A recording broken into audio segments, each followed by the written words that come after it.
Assalamualaikum warahmatullahi wabarakatuh. Kami dari kelompok 1 yang beranggotakan saya Safina dan teman saya Leni akan mempresentasikan tentang manajemen kurikulum. Pengertian manajemen kurikulum.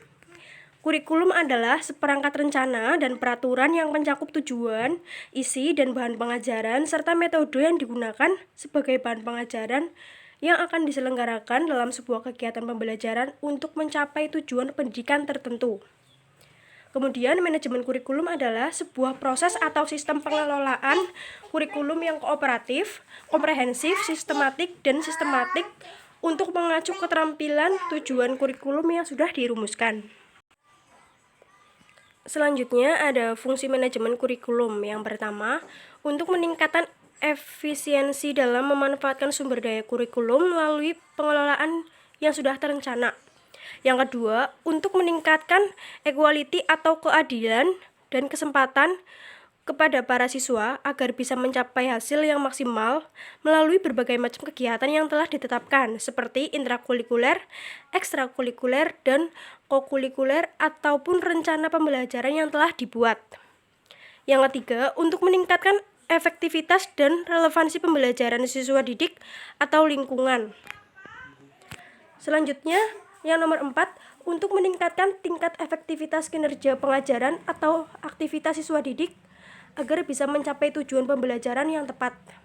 Yang kelima, untuk meningkatkan efisiensi dan efektivitas dalam proses kegiatan belajar mengajar. Selanjutnya ada prinsip manajemen kurikulum. Yang pertama ada produktivitas. Berhubungan dengan hasil yang didapat dalam kegiatan kurikulum serta pertimbangan bagaimana agar seluruh siswa atau peserta didik bisa mencapai hasil yang sesuai dengan tujuan kurikulum yang telah dibuat. Yang kedua, demokratis. Berhubungan dengan proses pelaksanaan yang harus berdasarkan asas demokrasi secara keseluruhan. Yang ketiga, kooperatif. Prinsip yang berhubungan dengan perolehan hasil yang diharapkan harus diikuti dengan kerjasama yang positif di antara pihak-pihak yang terlibat. Yang keempat ada efektif dan efisien. Melihat efektivitas dan efisiensi pada berbagai komponen yang ada di dalam manajemen kurikulum seperti biaya, waktu, dan tenaga kerja. Yang kelima, mengarah visi, misi, tujuan yang sudah ditetapkan yang sudah ditetapkan dalam manajemen kurikulum.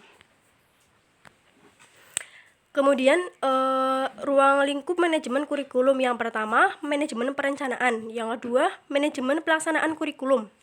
Yang ketiga, supervisi pelaksanaan kurikulum. Yang keempat, pemantauan dan penilaian kurikulum. Yang kelima, perbaikan kurikulum. Dan yang keenam, desentrasi dan sentrasi pengembangan kurikulum. Ya, terima kasih. Sekian presentasi dari kelompok kami. Mohon maaf jika ada salah-salah kata. Mohon maaf.